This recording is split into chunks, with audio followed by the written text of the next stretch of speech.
Hi, everyone. Welcome to the Secret Art of Business. And today I have Mellissa Tong, and I am super excited because not only is her company name really cool, it is DuckPunk Productions. And there she is crafting and building compelling stories for B2B companies to connect with their audience on an emotional level and drive sales to build brand loyalty. And I think that kind of says it all. But with that, I do want you to talk about it. So, can you tell me a little more about DuckPunk Productions? Sure. I'll tell you how the name came about. Cool. Let's start with that. Because I always love telling this story, and people, everywhere I go, right? Sometimes people say, "Wow, Duck Pung, where did that name come from?" So that name came when I was trying to find a name for my company back in 2000, and I just so happened to be at this lake, and I was feeding the ducks with breadcrumbs, and there was one duck who had a mohawk, just like my logo, and he would charge over to get to the food. So after 40 minutes, I was leaving, and all the other ducks were like, okay, I'm full, I'm done eating, I'm just hanging out. And this mohawk duck, every time I throw something into the lake, he would still charge over. And I kept looking at him thinking, wow, you've been eating this whole time. You're just one tiny duck. How much more can you eat, right? So that night I went home. For some reason, I just couldn't shake that image off my head. So I started playing with the words punk rock, punk duck, and mohawk. And then 6 weeks later, I decided to name my company Duck Punk. But that's only half of the story. So at the time, my justification was because my last name is Tong. So by alphabetical order, I'm always on the very last or second last page. So I thought, okay, if I have a company name, I don't want to be on the very back.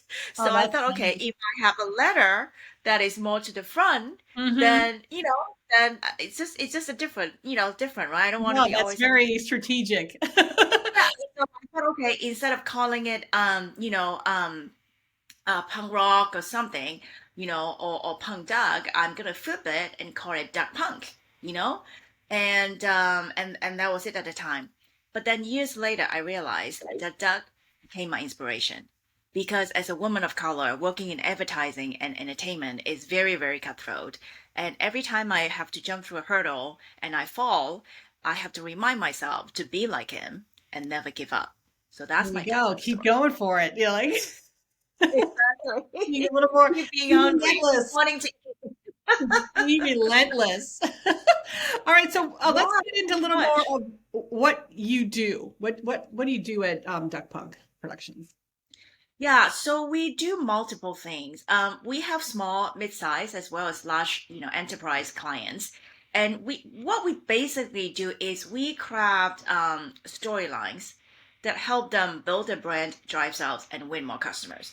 And the storyline can look very, very different, right? So, like for example, a storyline for a very small size company could be a elevator pitch that is so dynamic and engaging that they will be remembered for a very, very long time. A storyline for a mid-sized company could be a marketing and branding campaign to advertise or promote, the newest product or service, right?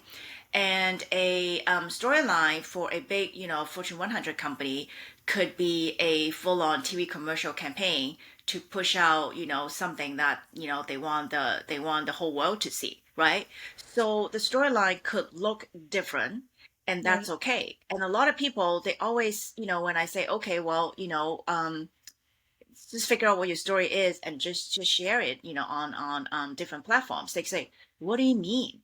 And I say, well, it's just different media platforms. It goes, oh, but what do I do with it? Do I just talk about it? I say, yeah, that's one way to do it. Oh, do I put it on my website? Sure, you for sure should put it on your website, right? Oh, what else can I do? I mean, there's so many different ways, right? Put it on your brochure, print it, share it, social media. I mean, it's just so many different ways, and people don't think about it. Right. People just think very sort of narrowly, right? Right. Oh, I have this for this particular use and that's it. No, it's across multiple platforms. Right. That's why it's so great about it. And people like to noodle it to perfection too, which sometimes you just have to throw it out there and see what people think. Yeah, absolutely. I mean, I'm not saying that you should just not work on it Oh, and I'm not just either, say but things I are think right. sometimes people Yeah, get but really definitely, hesitant. They get really yeah. So hesitant to say you it's got to be perfect. It's got to correct. be You should perfect. really so brand story to me is something that is harder for you to do it for yourself Yeah. than having someone to help you do it. Only Yes. I say this only because I mean I've been at this for like 20 something years and it's still difficult for me to do it only because we're so close to our own business. You Mm-hmm. know, Mm-hmm. we cannot step out our own you know, box in Yep. terms of thinking about how our business can benefit somebody else, right? I mean, it's taking Right. me forever. Now I'm getting better, but still, I'm sure I can still, learn and do better, right? So basically, it's flipping the perspective. You know, when you talk about your business, it's always from your point of view, right? So I go to a lot of networking events. I teach a lot about pitching. And most people do is, oh, this is what I do. You see, so they're talking it from their perspective. But what they don't realize is what you do has nothing to do with how you attract or talk to your clients. Your Right. clients don't care about what you do. It's not Right. about what that they buy. A lot of people, a I lot of always, people can do what you do, yeah, but I why always, should they yeah, work with you? right, trip people up when I say that. They say, "Well, what do you mean? Like, how can what I do not be important?" I say it's not about what you do because like think about it for a second. Why do you think people buy, right? People don't buy what you do. And people say, "Oh, they buy what they want, they buy what they desire, they buy blah blah." I say, "Yeah, that's a little bit of it, but at the end of the day, what do you think people buy, right? So people buy because they believe what Yes. you have, whether it's a product or service, it doesn't matter, right? What you have can make their lives better or Yes. different afterwards. That's it. And That's the and only thing.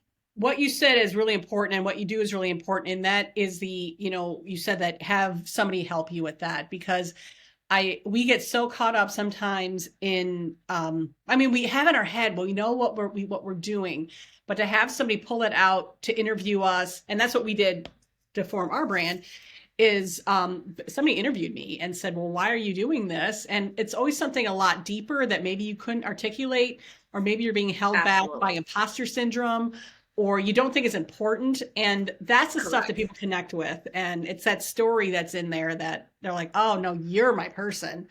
And once you have that, you have a customer for life, really. Yeah, I mean, even if you don't have them for life, at least they you have something to appeal to them, right? Because it's no Yes, longer about what you yes, do. yes, It's about, okay, how can you make my life better? Do I yes, want this now? It's really yes. it, right? Okay, you have Mhm. this. I know you can make my life better, Yeah. right? But am I ready to do this, right? Is it the right timing for me to buy what you have to make my life better? Because, there are different moments in our lives where we have different priorities, right? Or maybe I really want this, but maybe timing is not right, right? Maybe I need to wait. So, but at least I know, right? So then maybe when timing is right, 3 months later, 6 months later, right? Okay, now I know my plate is not full. Now I can take this on. Now I can fully utilize your product or service, right? So it's that connection. But if you cannot articulate that, I don't care what you do. Really, nobody cares. And it may seem negative when I say that, but at the end of the No, day, that's it's really right. true. Nobody It's cares. It's not about what you do.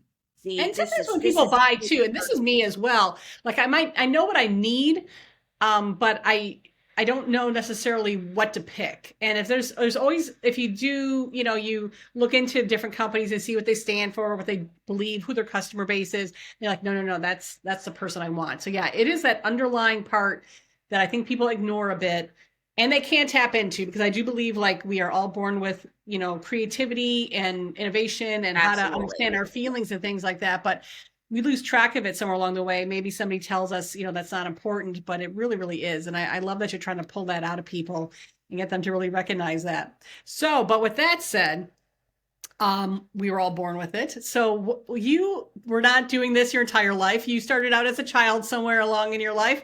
And what did you do to be creative and innovative and curious? What were those things that kind of sparked those things in you? Well, Or I started learning how to play piano when I was 7 years old. wow. So I mean, my brain just functions better if I can be on the creative side.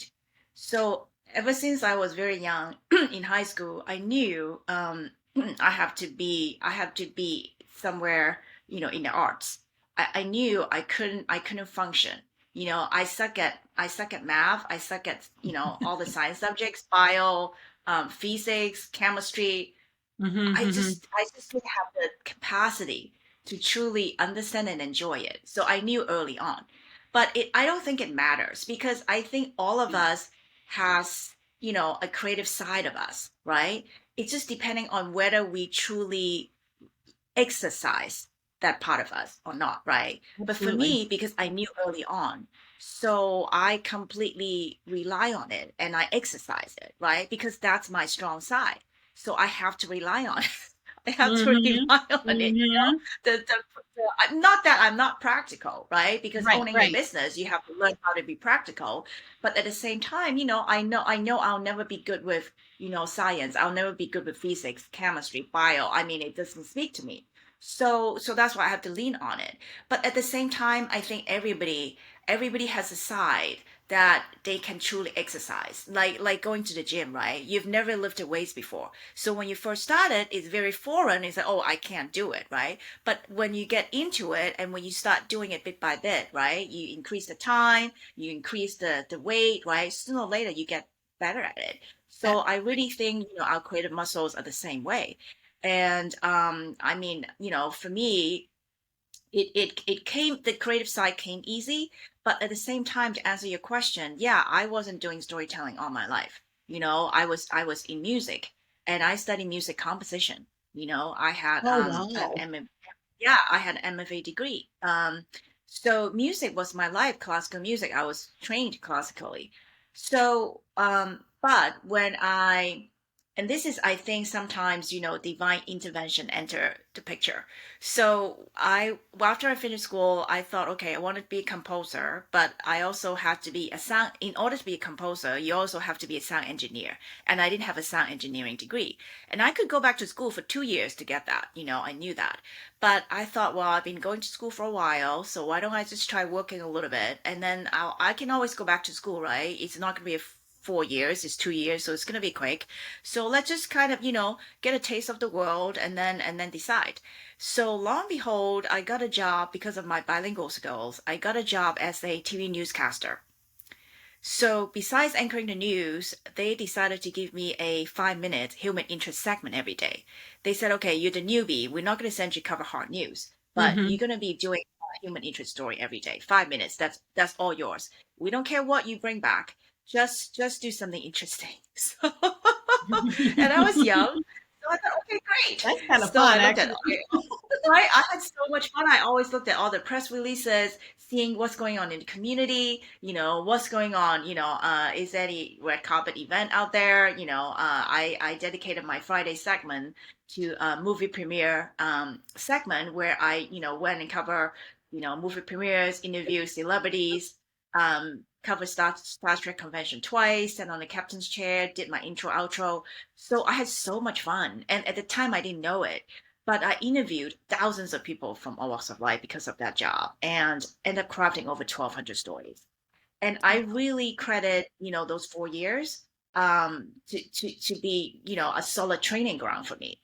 I think if I didn't have that job, right? If I didn't have those kind of trainings, I wouldn't be able to be so quick and so good with storytelling now. Because I mean, after 1,200 stories, there was almost no topic that I have not covered. You know what I mean? So I've done a Right. lot, but still, I didn't realize that storytelling it's really I didn't realize storytelling it's my special sauce. So I fell in love with producing. So I thought, okay, I want to be a producer. So I jumped over to the fiction side. I worked on a CBS primetime scripted show called Martial Law, and then I started my own company in 2000. And for years, we were doing TV commercials and branded content for Fortune 100s. And then really only about maybe 5, 6 years ago, I looked back at everything that I've done, and I realized that I was only limiting myself to telling stories on the big screen. Because besides TV commercials, I also did independent movies and documentaries. So I thought, okay, why am I only telling stories on the big screen? Let's just see if I can extract the concept of storytelling and apply it in business, and just see how far I can go with it, right? So I started playing with it, and I did some seminars. And one of the students from my very first webinar, he when he came in, he was doing just over $100,000 worth of sales, and then by the time he left, he was doing $580,000, more than $500,000. That's awesome. So I was like, this cannot just be a coincidence, right? There's something here that I need to like Exactly. look deeper, right? So I kept playing with it, and then eventually I thought, wow, I could apply storytelling in business, in branding, marketing, presentation, Yes. elevator pitch. I mean, really, literally everything you need for business in business to in order to communicate, to your clients. And I have so much success. Some of my clients have seen sales increase up to 400%. Nice. Nice. Yeah. So And you were now, doing it too when it wasn't like the super buzzword like before. Nobody was telling no, stories. exactly. I've And been telling stories since 94. Yeah. So people didn't back do that then there then. was no, yeah, back then there was no buzzword. There is no storytelling, Exactly. Nobody had a So, story. right, what are you talking about, right? But even now, sometimes when I go to networking events, when I tell people that this is what I do, I remember one I think he was I forgot whether it was a guy or a woman, but anyway, he or she said, "Oh, so I can hire you to tell stories for my kids?" Oh wow. Well, I said, yeah, "Well, yes, depending yes, on how but much you want to pay me, but exactly, it costs you a lot of money." yeah, that is so interesting. But it's so true, and I'm kind of glad that it is getting a little more people are understanding that concept more, because I find as a consumer it really helps me make choices when I do know the story behind people and things like that. So for people that aren't really sure if they should be storytelling, the answer is yes, because that is what people use to connect with you and choose you over another company that might be doing the exact same thing. Um, so Yeah. did you go right from piano play? No, because you told your story. You do the movies and that alone is quite amazing. Um, how do you stay creative today? Do you still play the piano? Do you No, I somehow lost it because piano is something that when you stop for a long time, your fingers cannot move the same way anymore. so I So couldn't see you at I a can party play just sitting at a but piano and playing a tune anymore. no, I don't really play like, I used to play anymore. I used to be really good at it. But I mean, I go to a lot of museums. I go to art shows. I watch a lot of movies. I go to concerts. I just went to a classical music concert this past weekend. So I just love doing I like to be stimulated, whether it's visually, audioly, right? So I just like to immerse myself in things that I enjoy. And it doesn't have to be, if it's different for everybody, right? So if what you enjoy is not a music concert, it's okay, just really spend time to do something that you truly enjoy, right? Some people, they just love to spend time in the nature, right? Then Hmm. go out into the nature, take a walk, right? Just sit by a tree or something if that's what you like, right? And some people, they like to travel, right? I love to travel too. So if Yeah. your thing is traveling, okay, go travel as much as you can, right? So everyone has their own preference.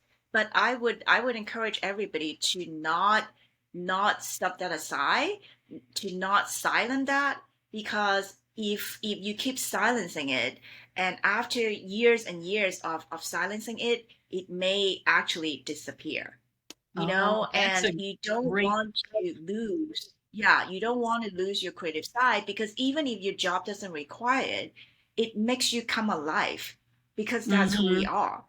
Yeah. Cannot just be one thing, you know what I mean? So a lot of people, they go, oh, my job, it's more by the book. My job doesn't require me to be creative, blah, blah, blah. But it doesn't matter. Hmm. Your brain needs to be creative. Your body, your soul needs to be creative, right? So just make sure that, once in a while, you can't do it every week. Once in a while, really do something that you truly enjoy. I Yeah, think that's I really think that's a crucial. great cautionary tale, and kind of a little bit of what I'm trying to explain for people here too is like, you have this, you have it, you haven't worked it in a while. How do we get back to sparking that, creativity again? And sometimes we can find it with in our own children. If we have small children, what are they doing? Because they haven't been tainted by the world yet. So if they're still doing creative things, Right. let's do that. Or like a lot of people we're finding are getting more into meditation and walks and CBDs. I mean, just anything to kind of stop that Yeah, left brain from whatever working. that is. Yeah, whatever But that yeah, is.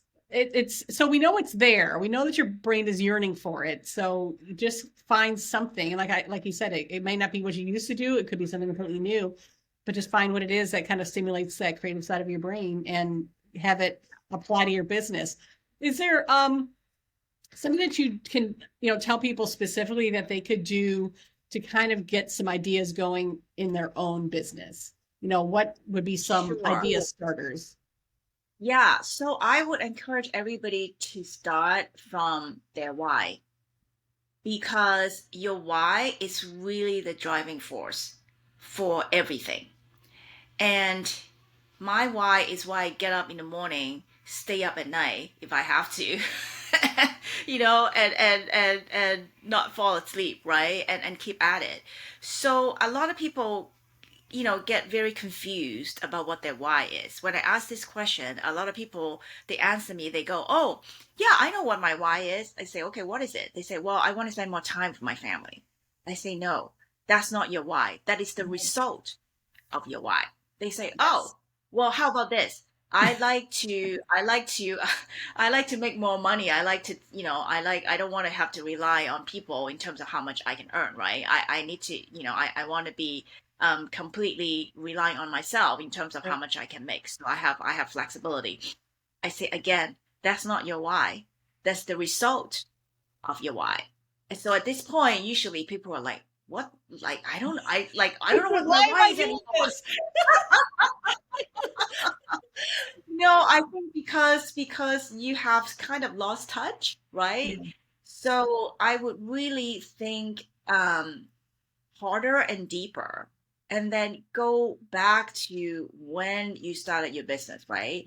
And Hmm. some people they have not started their business; they have inherited the business, right, from their parents, Oh right, from yeah. right?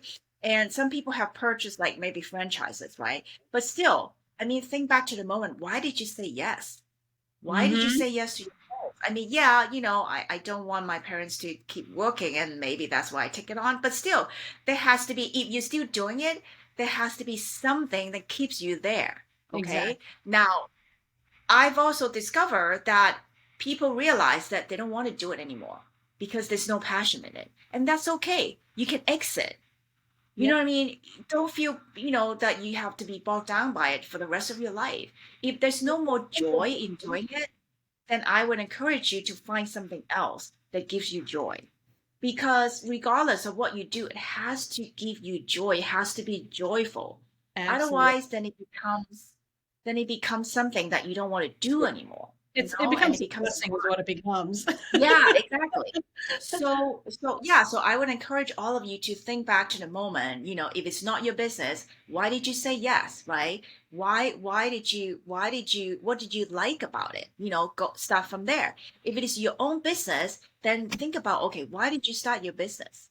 Okay. Hmm. Yeah, Hmm. maybe the reason is, oh, I didn't like the corporate world anymore, right? I find it toxic, so that's why I wanted to start my own. Okay, great, start from there. But why that particular business? Right. You know what I mean? Like there's so like thousands or maybe even, tens of thousands different types of business, right? Yes. Why that? You see? So Exactly. usually whatever you pick has something to do with what you enjoyed, when you were a child. You may not notice it, but it happens very often, when I start doing the brand story for my clients, like almost 10 out of 10 times, that is something that happened in their childhood that make them want to do that or maybe just could be an incident sometimes. It may not even be like a childhood dream or something like that. It could be just something happened. But in that moment, somehow they decided, subconsciously, and usually it's subconscious, they're not even aware of it. So Yeah. in that moment, they decided, okay, I'm gonna do that, but they're not aware of it. So, Right. but by me listening, being a detective and a reporter, asking all these questions, right? Then I started pulling these things out, and then joining them together again. Then they realize, oh my God, I didn't even realize. I'll give you an example. So this guy, he's a CPA, and he has his business for quite some time. I think maybe more than 10 years now, and he has a great business. And I asked him why he started his business. His answer was plain and almost too plain. He said, well, as a CPA, I love numbers and I like helping people with the save money from Uncle Sam. I said, okay, that's great, but if you want any traction at any networking events, you can't say that. That doesn't mean anything to people, right? He said, well, Right. I don't know what to say. So anyway, long story short, it turned out that when he was 9 years old, his father was audited, and he had Oh, vivid wow. memory of standing in the doorway watching his father pace back and forth, trying to get his paperwork ready. So subconsciously, he already decided that, okay, I needed to help my dad. But of Mm-hmm. course, he had no idea what that was, right? He was only Right. 9. He Right. didn't even know there was a profession, called CPA, and he could actually help people with taxes and stuff like that, right? But in his mind, it's that memory is locked, right? Yep. So when he got older, to him it was just it was a no-brainer. He went into finance, and he wanted to be a CPA. But realizing it was at 9 years old Right. It was about that helping. basically Yeah. he decided his fate at 9 years old. See, And if so someone I came to discovered a lot of stories like that, And if somebody when I came to you started with that working. story at a networking event, that's why they got into accounting, that I would remember. That I would be touched by, and that would make me think, I Exactly. maybe I'm going to use this person as my accountant because it's comes from a very genuine place, of wanting to help. Exactly, So, and because he said, see, but by telling that story, he already narrowed his clientele. Because for people who hmm don't care about how good their paperwork is, right? How ready they are, right, right? They're not his right, clientele, right? He said, I don't want to work with people who don't care. I only want to work with people who want to have their paperwork ready. Just in case, you never know, yep, right? He said yep, all his clients, none of them have been audited, but still, you never know. But for his clients, even if they got a call, hey, you got to come in tomorrow to be audited, they're ready to go. There's no stress. You see? So there he is. By speaking his stories, sharing his stories, he already has his ideal clients all laid out. He doesn't need any more marketing strategy. right, right, and that makes the marketing so much easier when you know what your target is. Otherwise, Exactly. it's That just makes all it over so the much place. easier. That was a Yeah, so perfect now example. as his ideal client, he doesn't have to do like 5 strategy sessions just to figure out what his ideal clients are. Exactly, exactly. So you just made this really easy right now. Yeah, exactly. That's it. That's a perfect story, and I think if people understand what we're all trying to say here, I'm going to have your contact information in the comments. So if people are struggling and they're like, you know what, I'm still not sure what my why is, they will know how to Mhm. contact you. But I think that was a great example of why that is important, and the storytelling part is so very important. And again, it's within you, and you might just need someone to kind of help you drag that out, and kind of articulate that, which I do recommend for people because it is sometimes really hard to do that yourself. But thank you so much. This has been so great. I loved it. And actually, your story itself was just so really interesting too. Just kind of going from piano player to being, a newscaster to getting into like, big storytelling on screens and things like that. And really kind of, finding what that true talent was yourself and your why of all of this and helping others find what their story is too. So thank you so Yeah, much. I really love what I do, and I believe, I can if tell. everybody can share, right, can share from a genuine place, and really, really use your story to connect. then your sell will become so much easier because you're not selling anymore. You see, I think a lot of people are still very caught up by how do I sell more? But it's not about selling more. It's about sharing what benefits or transformations your clients can get from you, Yep. right? If you share it from that place, then it's no longer selling. Then it makes it easier, and then it will help them get to this decision quicker as well. I just did an article on LinkedIn more than a month ago called the 4 stages of a sales cycle. So if you're curious, look at it and you know exactly what I mean. It actually help you shorten your sales cycle. Perfect. Thank you so much. You've given some great information, and like I said, they can contact you if they would like more. But thank you so much, Mellissa. I really appreciate your time today. Thank you for having me. Bye. Okay, so I think we may have gone over a little. We did. That's totally fine. But like I said, it just kind of happens. We just start talking, and yeah, it was like about 30 minutes, which is perfect. Actually, I think it was Yeah.